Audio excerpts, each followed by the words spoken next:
ശ്രീരാമ രാമ രാമ ശ്രീരാമചന്ദ്ര ജയ ശ്രീരാമ രാമ രാമ ശ്രീരാമഭദ്ര ജയ. ഹരിശ്രീ ഗണപതയേ നമഃ. അവിഘ്നമസ്തു.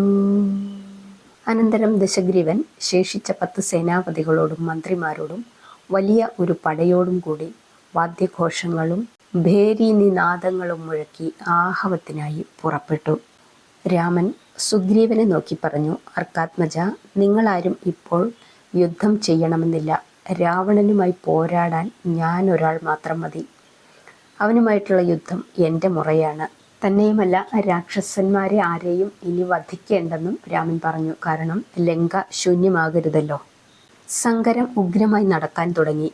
എത്ര രാക്ഷസന്മാരുണ്ടോ അത്രയും രാമന്മാരും പടക്കളത്തിൽ കാണപ്പെട്ടതായി തോന്നി. ഓരോ നക്തഞ്ചരനും തന്നോട് എതിർക്കുന്നത് രഘുപതിയാണെന്നുള്ള തോന്നലുണ്ടായി. 12 നാഴിക നേരം രാമരാവണ യുദ്ധം നടന്നു. രാമരാവണ യുദ്ധത്തിന് പകരം രാമരാവണ യുദ്ധമല്ലാതെ മറ്റൊന്നുമില്ലെന്നവർ ജയഘോഷം മുഴക്കി. രാമൻ നിലത്തുനിന്നും രാവണൻ രഥത്തിൽ നിന്നുമാണ് രണം തുടർന്നുകൊണ്ടിരുന്നത്. ഹനുമാൻ രാമസവിധത്തിൽ വന്ന്, സ്വാമി, അടിയന്റെ കണ്ഠത്തിൽ കയറിയിരുന്ന് യുദ്ധം ചെയ്താലും എന്ന് പറഞ്ഞു. ഹനുമാന്റെ നിർബന്ധം മൂലം വാതാത്മജന്റെ ഗളതലത്തിൽ ആരൂഢനായി ആഹവം തുടർന്നു. അല്പം കഴിഞ്ഞപ്പോൾ രാവണൻ ക്ഷീണിച്ച് രഥത്തിൽ വീണു. രാമൻ പറഞ്ഞു, ലങ്കാപതി, താങ്കൾ യുദ്ധം ചെയ്ത് ക്ഷീണിച്ചിരിക്കുന്നു. പോയി അല്പസമയം വിശ്രമിച്ചതിന് ശേഷം തിരിച്ചു വരൂ. അതുവരെ ഞാനിവിടെ കാത്തു നിൽക്കാം. രാവണൻ നാണക്കേടോടുകൂടിയാണെങ്കിലും തൽക്കാലം രണാങ്കണത്തിൽ നിന്നും പിൻവാങ്ങി. കുറച്ചു കഴിഞ്ഞപ്പോൾ രാവണൻ തിരിച്ചു വന്നു. വീണ്ടും യുദ്ധം തുടങ്ങി. ഇന്ദ്രന്റെ നിർദ്ദേശപ്രകാരം ഇന്ദ്രസാരഥിയായ മാതലി തേരുമായി വന്നു. രാമൻ സാരഥിയെ വണങ്ങി ദേവരഥത്തിൽ പ്രവേശിച്ചു. അതോടുകൂടി രണവീര്യവും വർദ്ധിച്ചു. ഇന്ദ്രന്റെ രഥത്തെയും ഇന്ദ്രസൂതനെയും കണ്ട് ഇന്ദ്രവൈരിയായ രാവണൻ കോപത്തോടെ പല്ലു കടിച്ചമർത്തി.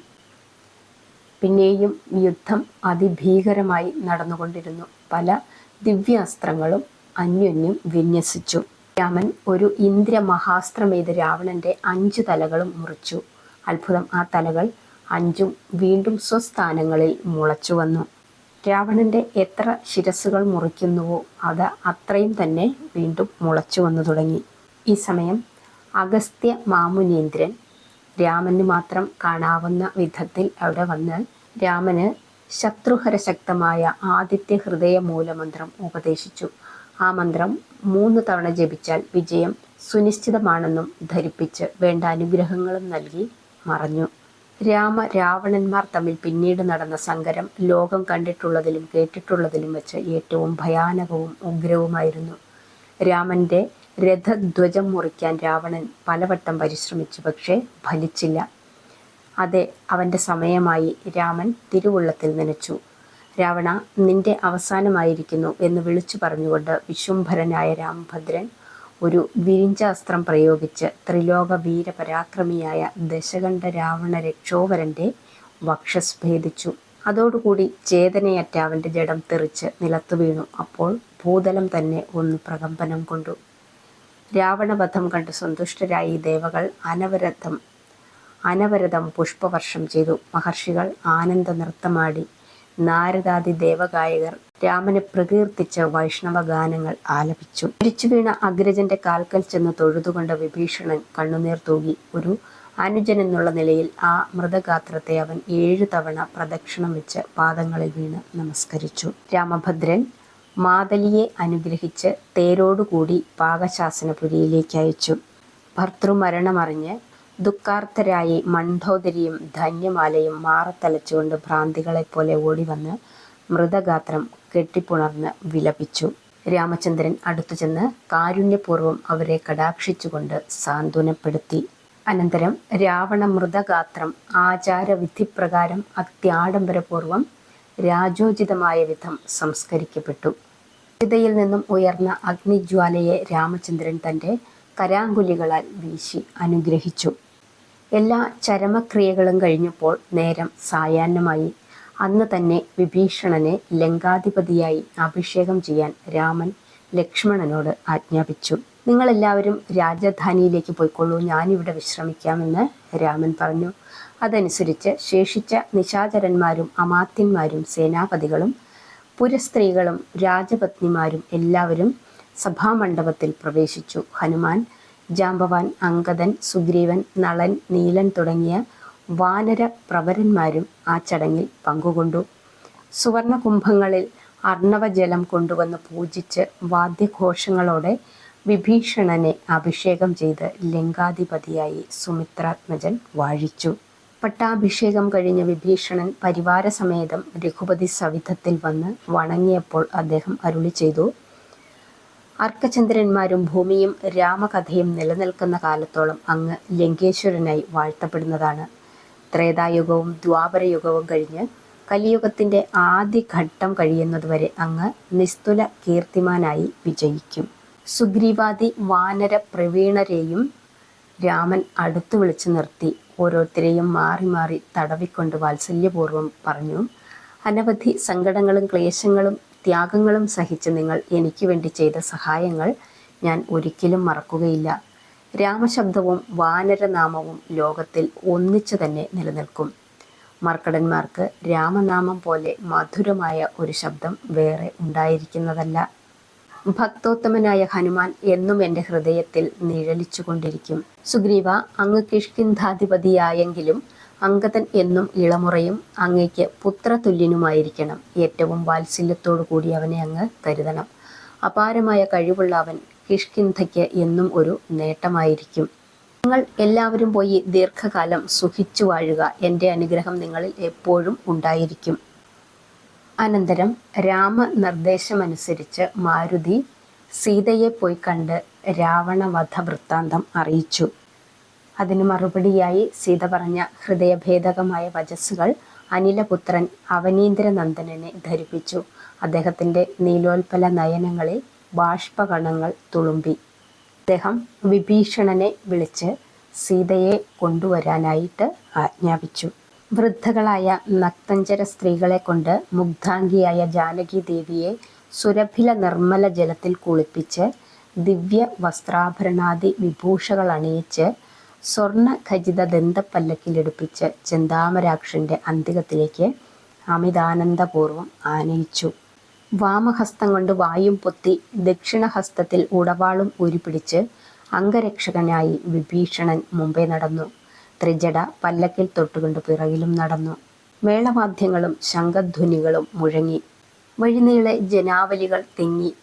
ചിരപ്രതീക്ഷിതയായ തങ്ങളുടെ ദേവിയെ ഒരു നോക്കു കാണുവാൻ വേണ്ടി വാനരവൃന്ദം മുമ്പോട്ട് തള്ളിക്കയറി. സുഗ്രീവൻ അവരെ നിയന്ത്രിച്ചപ്പോൾ രാമഭദ്രൻ കൽപ്പിച്ചു: വേണ്ട സുഗ്രീവ, ആരെയും നിരോധിക്കേണ്ട. അവർ അവളെ കാണുവാൻ വേണ്ടി വളരെ ക്ലേശങ്ങൾ അനുഭവിച്ചവരല്ലേ, അവർ നല്ലവണ്ണം കണ്ടുകൊള്ളട്ടെ. ഓരോ വാനരനും സീതാദേവിയുടെ പല്ലക്കിനു മുമ്പിൽ എത്ര തവണ ദണ്ഡ നമസ്കാരം ചെയ്തു എന്ന് കണക്കില്ല. സീതാദേവിയെ കണ്ട് നിർവികാരനായിരിക്കുന്ന രാമഭദ്രനെ കണ്ട് എല്ലാവരും അമ്പരന്നു. സീത സൗമിത്രിയെ നോക്കി സ്നേഹവാത്സല്യത്തോടെ പറഞ്ഞു: ലക്ഷ്മണ, ദയവ് ചെയ്ത് എനിക്കൊരു ചിതയുണ്ടാക്കി തരൂ. ഭർത്താവിനാൽ ശങ്കിക്കപ്പെടുന്ന പതിവ്രതയായ പത്നി ഒരിക്കലും ജീവിച്ചിരിക്കാൻ പാടില്ല. ആ ചിതയിൽ എൻ്റെ ആത്മാവിനെ ഞാൻ ആഹൂതി ചെയ്തു കൊള്ളാം. ഭർത്താവിനും മറ്റുള്ളവർക്കും വിശ്വാസത്തിനു വേണ്ടി ഞാൻ അപ്രകാരം ചെയ്യേണ്ടത് ആവശ്യമാണ്. ഞാൻ പരിശുദ്ധയല്ലെങ്കിൽ പാവകൻ എന്നെ വിഴുങ്ങിക്കൊള്ളട്ടെ. സുമിത്ര തനയൻ സുഗ്രീവാദികളുടെ സഹായത്തോടുകൂടി ഒരു വലിയ ചിത അവിടെ സജ്ജമാക്കി. സീതാദേവി അഗ്നികുണ്ഠത്തിന് 3 വലത്ത് വെച്ച് പ്രശോഭിതവദനയായി നിർഭയം അതിലേക്ക് കുതിച്ചു ചാടി. എല്ലാവരും അടക്കിപ്പിടിച്ച ശ്വാസത്തോടെ കാത്തുനിന്നു. അല്പം കഴിഞ്ഞപ്പോൾ അത്ഭുതം!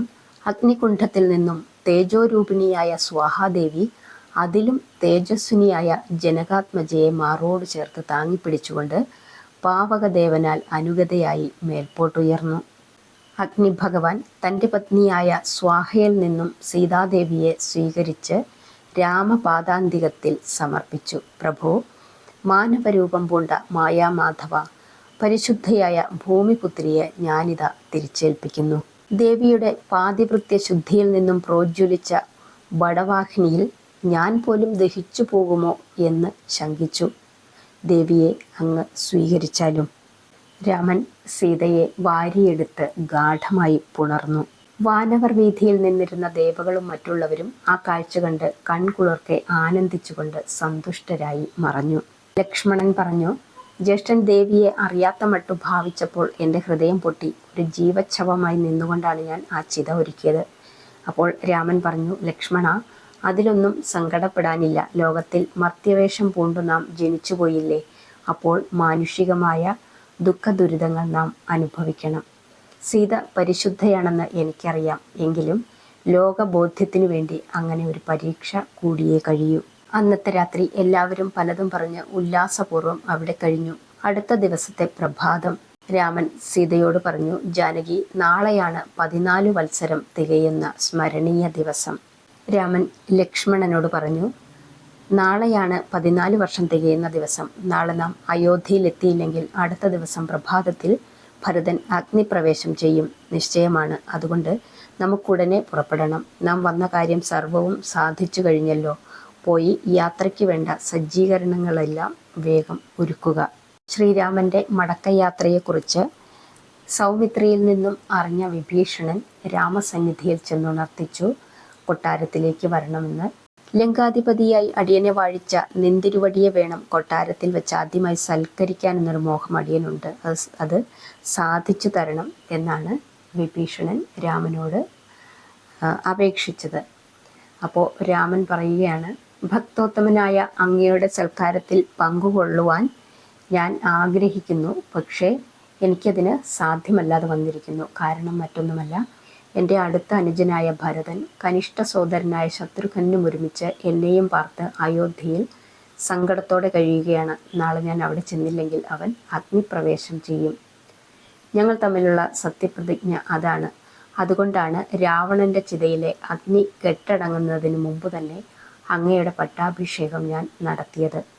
അതിനു പുറമെ 14 വർഷം കഴിഞ്ഞ് എൻ്റെ രാജ്യത്തിൽ തിരിച്ചു ചെല്ലുന്നത് വരെ യാതൊരു ആഡംബരത്തിലും സൽക്കാരത്തിലും പങ്കുകൊള്ളുകയോ യാതൊരു പുരത്തിലും കൊട്ടാരത്തിലും താമസിക്കുകയോ ചെയ്യുന്നതല്ലെന്ന് ഒരു ദൃഢസത്യം ഞാനും സ്വീകരിച്ചിട്ടുണ്ട്. എന്നാൽ തനിക്ക് പകരം തൻ്റെ കൂടെ വന്ന വാനരന്മാരെ സൽക്കരിക്കുക. അവർക്ക് പ്രീതി ഉണ്ടായാൽ തനിക്കും പ്രീതി തന്നെയാണെന്ന് രാമൻ പറയുകയാണ്. അങ്ങനെ വിഭീഷണൻ അപ്പോൾ തന്നെ വാനര സദ്യയ്ക്ക് വേണ്ട വിഭവങ്ങൾ വട്ടം കൂട്ടി. അനവധി രുചികരങ്ങളായ സാധനങ്ങളോട് കൂടിയ സദ്യയും മധുരപാനീയങ്ങളും വർണ്ണവസ്ത്രങ്ങളും ആഭരണാലങ്കാരങ്ങളും നൽകി കവിസഞ്ചയങ്ങളെ വിഭീഷണൻ അത്യന്തം സന്തുഷ്ടരും സംതൃപ്തരുമാക്കി.